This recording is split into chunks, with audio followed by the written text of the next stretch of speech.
ikaw presidente ba? Tapos alam mo na kung anong nangyayari. Tapos nakikita mo na based on the budget kung paano binaboy yung pera ng bayan. Mag-aantay ka pa ba ng komisyon o ng truth commission o ng kung anong komisyon yan? Action na yung kasi kaagad dapat yan.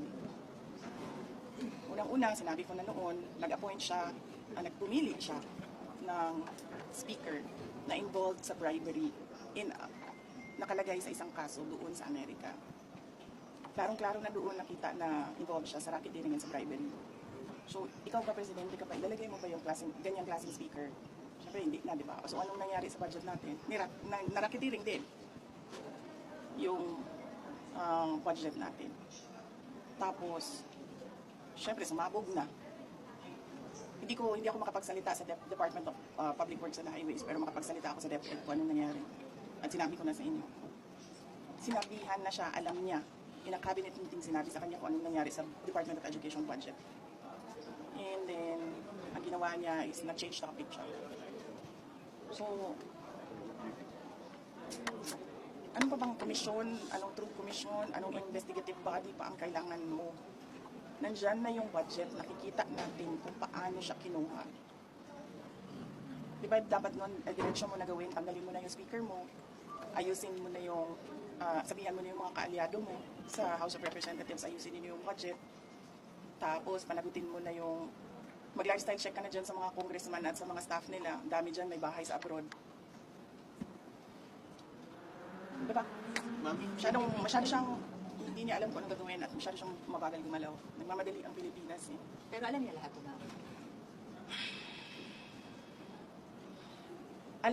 Alam nga nung bata na nakikinig lang, nanonood lang ng balita at nagbabasa lang ng budget. Eh, presidente pa, hindi niya alam.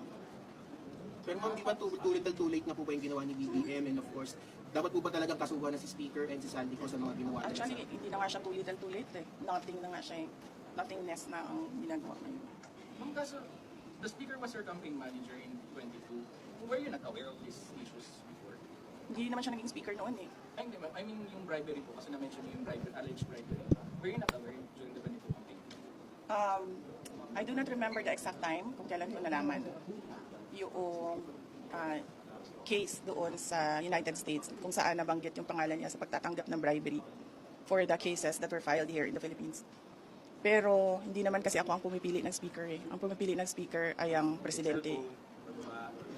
At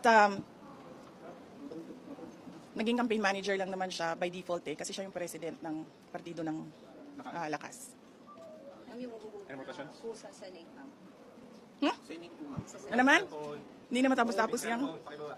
Meron na namang Senate. Kasi kahapon napakalalang daw ng minority. Kaya medyo napito si Senator karoon ulit ng heated argument yesterday. Hindi ko rin sinusundan kung anong nangyayari sa Senate. Pero nandun ako bukas, sabihan niyo yung mga kaibigan niya sa Senate. Hindi for budgeteering. Meron lang akong bibisitahin na senador. Ay, hindi ko pala banggitin yun kasi baka tumagal ako doon. Mamadali ako. May isa lang. Aimee? Hindi si Senator Aimee. Senator Aimee, katext ko yan araw-araw. Hindi si Senator Robin. Magkikita kami sa rally sa Japan. May rally kami doon. Ay, tuloy yun, ma'am. Yung 20 and 21. Thank you.